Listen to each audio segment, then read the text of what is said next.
So here is the final look of the shirt. It came out really beautiful. It's on the mannequin, you may not really see it that well, but I assure you that it came out pretty good. So here is it. So here is the final video. That is the sewing tutorial of the shirt. This is the back. You just have to hold it in place, and you remember that that 2 inches allowance that you brought out, you are going to hold it. You are going to iron that place, that 2 inches, and make sure that the notches are placed equally, that they are matching each other. Then make sure to iron it out before anything. So from there, from that notches, from that 2 inches allowance that you brought out, I'll go down by 7 inches. So from that neck width, now from the neck depth, I'll go down by 7 inches. That is for the back. Then I'll mark out that 2 inches. I'm going to stitch up to that 7 inches, then I'll back stitch there. Please don't close it down, just stitch up to 7 inches, measure it. You can see the way I'm doing. You just have to run a straight stitch from the up to that 7 inches, then back stitch it. Just take that 2 inches allowance. So once you are done doing that, you just have to, so look at it, I've joined it already, and this is the outcome, how it's going to look. So the next thing is to iron it flat. Here you have that plate, iron it out to achieve that plate at the back. It has a back plate, so please make sure after ironing, you just have to put it and iron it flat.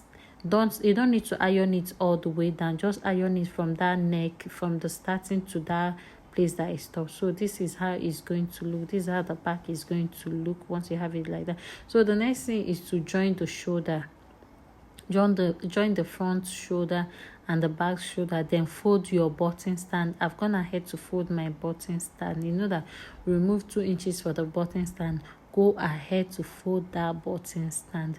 So that is it. Once you just have it, that is the way. So the next thing is to attach the sleeve. So you just take your sleeve and attach, then close it up, and close it up. Once you are done attaching the sleeve, just close the side.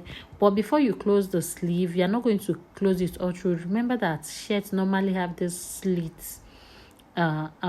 So you go up by 4 inches. The slit is going to be 4 inches long, so you go up by 4 inches. Then where that 4 inches stops, you are going to close it by ½ inch. That is the slit that shirts normally have. So that is how you to achieve it. So you just go up by 4 inches, then stitch by ½ inch through. So that cuff part is going to be open, so you just run a straight stitch down. But before, you are not going to stitch all the way down. So from that armhole, you are going to measure up to 8.5 inches, then stop on that 8.5 inches line.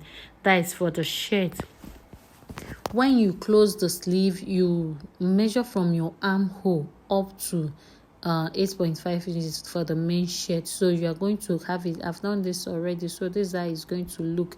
You don't need to close it up to weight all the way down, because there's a way the curve is. So if you close it, you may not really achieve the curve. So this is how you are going to fold the sleeve before you attach your cuff to it. That is your band, your sleeve band. So I'll just do that and show you the next thing to do. So I've gone ahead to do that. So the next thing now is to cut out the band that we are going to the collar. So you just start from that your button stand and take your round shirt measurement. You are going to take it round. So once you have what you need, I have 18 inches. Once you have what you need, if you have below 18 inches, like 15 inches, you just have to trim it off again. Like, you just have to widen it again so that it will fit perfectly. 18 inches is perfect, and don't make it to be too wide. So we are going to be cutting it together color. It depends on what you want. If you want to separate it from the button stand, so the neck is 16 plus 1 inch. You should have 14 on. You divide it, you should have 7. So once you measure your 7, you also, this is on fold, you also get the middle of your 7, then divide it. Sorry, what you need is to get the middle of that 7, then go up by ½ inch, then connect it to that middle point of 7. Then you go up from that ½ inch that I went up with. You now determine your collar stand length. I went up by 1.5 inches from that half inch that I went up with. So you mark your 1.5 inches round, then connect it. So you just make sure that the lines are aligned very well. So that's TB can curve it anyhow you want. So I curved it a little. This is for the collar stand. We are making the collar stand. So just get your collar, divide it by 2, add your half inch allowance, and get the middle of the number. So now we are making the collar for the length of my collar for is 2.5. So from that collar stand, the collar stand is always longer than the collar for. So go in by 1 inch or 1.5 inches. That is where your collar stand will fall from. So you just connect it slantly. You know that it's not just straight, you just give it a little slant curve. So this is it for the collar. This is how I want the collar to be. I'm not going to separate the collar stand with the collar for. I'll just cut it like that. So my initial plan was to do a together collar, but I later separated it. So you have to separate the collar stand from the collar for the way, don't mind the way cutting it. So after cutting it, just separate it instead of trying to fold it like this to have a single collar. Just separate it. But if you feel that you want to do a together collar like this, no problem. So the next thing is to cut 4 pieces for 2 for the collar, for 2 for the collar stand. Then you turn it just the normal way you turn your collar and all that. So you close, this is the collar 4, so you just notch it. After joining it, you just notch it, then open it up and give it a good press. So this is how it's going to look. So this is it, just pull it up very well. So yeah, so this is what I have for the collar 4. This is the collar 4. So you just fold it into 2 to get the midpoint, then notch it. So the next thing now is the band. Here is the band. It's just 4 inch on fold. You have 4 inches. Then the wideness is 3 inches. That is just what I did. So you have 4 pieces of this, 2 for each hand. So you also turn it the way you turn your collar. So this is, once you turn it, you just fold it out, you turn it out and give it a good press. Also, sorry that I didn't show the part of the cutter. I didn't know that it wasn't recording. So this is how it's going to attach it. That is the cuff part. So once you give it a good press, this is what you're going to have. So I've gone ahead to iron it. I didn't top stitch this because we are just making a casual shirt. Is not an office shirt, but you can still wear this to shirt to office and other. So this is the collar stand. This is the collar. So you have to cut out 2 pieces for the collar stand. One is the collar stand, then one is the face. You have to use the same fabric.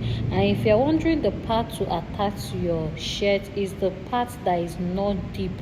The deep part is where you are going to turn. So watch how I'm going to place it. When you place yours, this way it should look. So you also have to notch it to get the midpoint. So the midpoint of your collar stand should match very well with your collar 4. So once you place it, you're going to close up the damp part, and that is what you will have. So this is how you are going to sew it. Remember that the collar 4 will be 1 inch shorter than the collar stand. So once you have it, this way you are going to sew it, turn the other part. So guys, if you don't understand this tutorial and if you have any question, just drop a comment and I will go through it.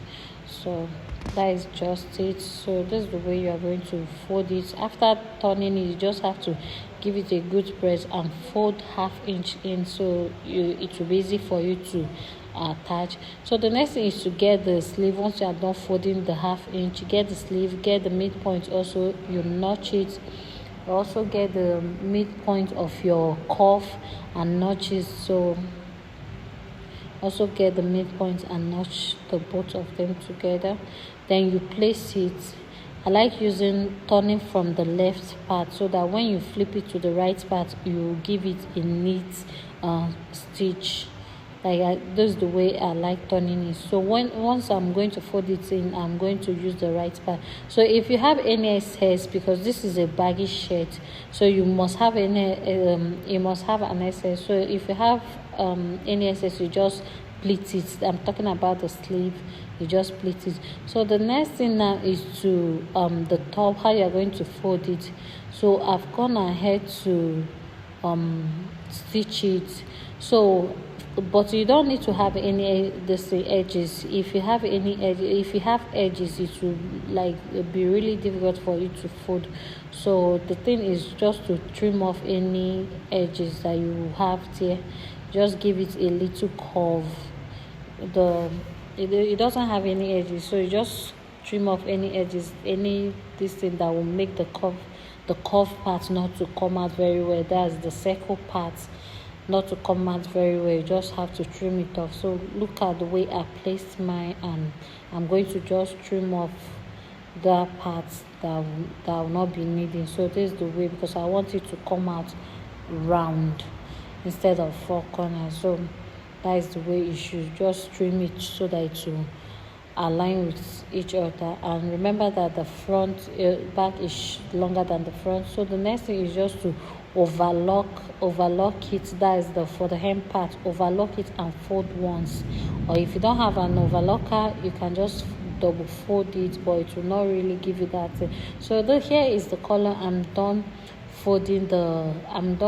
joining it, and I've ironed it out. The next thing is to get the center of your back, get the center of your collar, and start attaching it. So this is the way you are going to attach from the collar stand to the other collar stand. Then you just flip it in and turn it. So here I'm done turning the down part, I'm done hemming it, and this and here is the band also. So I hope you enjoy this. Thank you.